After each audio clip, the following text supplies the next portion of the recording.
Today, we're going to peel back the layers of time and sand to uncover a story that completely flips our understanding of ancient Africa on its head. We are talking about a mind-blowing discovery, a set of mummies that just shouldn't exist, found in a place we thought we knew, the Sahara Desert. All right, let's get into it. Just look at this. Now, this isn't a mummy from Egypt. This person lived and died thousands of years ago, right in the heart of what is now the world's biggest hot desert. But back then, their world was green, it was wet, and it was absolutely teeming with life. And they are the key to unlocking its secrets. So here's our mission. We're going to use some of the most cutting-edge science out there to piece together the life and times of these ancient people. Who were they? Where did they come from? And what can they tell us about a lost chapter in the human story? The answers you're about to see are just, wow, they're astonishing. Okay, so to really get how important this find is, we first have to understand the place it came from, a land of impossible contrasts, both then and now. So we're in the Tadrart Atlas mountain range in modern-day Libya. And as you can see, it is a harsh, super dry landscape. It's rugged, it's desolate, and it really doesn't seem like much could survive here. This is the Sahara that we all picture in our minds.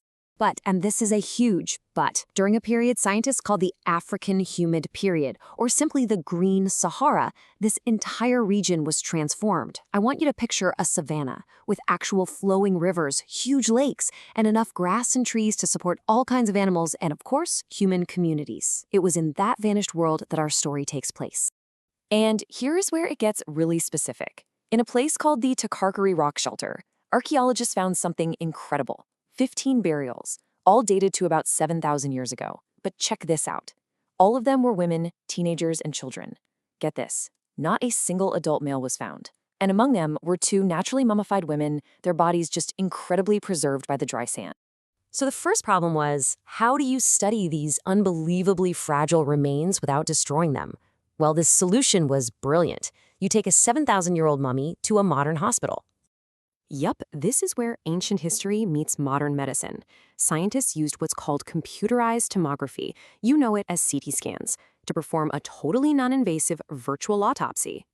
And this just perfectly shows you how powerful that tech is. On the one side, you can see the mummy, known as RSH1, just as she was found. And on the other, a perfect 3D model of her skull made from thousands of digital slices. This let researchers examine every single bone, every tooth, in perfect detail, all without ever having to touch the original body. Just amazing. So what did they find out? Well, this virtual autopsy basically built a biological profile for her. RSH1 was a woman, probably between 30 and 35 years old. The preservation was so good that skin, tendons, and even muscle tissue were still there. And her teeth? They were really worn down, which tells us she either ate very tough, gritty food, think wild grains maybe mixed with sand, or she used her teeth like a third hand, as a tool for doing tasks. Okay, so now we have a person. But to really understand her story, we have to place her exactly in time. When was she living? To do that, scientists use something called radiocarbon dating. Basically, every living thing, you, me, a tree, absorbs a radioactive form of carbon. Carbon-14. When it dies, that C14 starts to break down at a very steady, predictable rate. So by measuring how much is left, you can calculate a really precise date of death. It's basically our clock for the ancient world. So by dating dozens and dozens of samples from this rock shelter, researchers built this incredible timeline of human history at this one spot. I mean, it shows over 5,000 years of people living here. You see the early hunter-gatherers, then the arrival of the very first cattle herders. And then right here, in the middle pastoral phase, that's where we find our mummies. This puts them smack in the middle of a time of huge cultural change. And that's the crucial point. See, these weren't just any cattle herders. Oh no, they were pioneers. They were part of a lifestyle revolution that completely changed human history. Which, of course, leads to our next big question. Knowing when they lived is one thing, but how did they actually manage to live in this Green Sahara? What was on the menu? The clues, it turns out, were hiding in their trash. More specifically, in thousands of broken pieces of pottery. See, clay is porous, and over time it soaks up the fats and oils from whatever was cooked inside it. Using a really powerful technique, scientists were able to pull out and identify these ancient fatty leftovers. And what they found was a total game changer. The chemical signature wasn't just from meat, it was from milk. As the lead researcher, Savino Delernia, puts it, this is the earliest direct proof of dairying anywhere in Africa. These people weren't just raising cattle for meat, they were milking them. And here it is, the big aha moment. This incredible chemical evidence was confirmed by something totally different, the spectacular rock art found all over these mountains.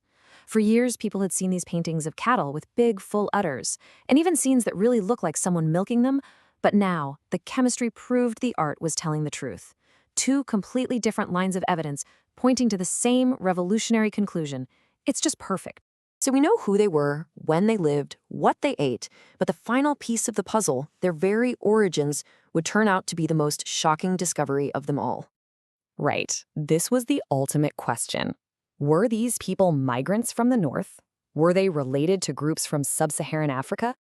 The answer was hiding deep inside their DNA. For decades, the main theory was that the Green Sahara was like a massive highway, a melting pot where people from all over Africa met and mixed. But when scientists sequenced the genomes from the Takarkori mummies, that theory it got shattered. The DNA showed these people belonged to a unique and really ancient human lineage, one that had been almost completely isolated for tens of thousands of years. Now, this chart looks complicated, but it's basically a genetic map showing how different ancient populations relate to each other.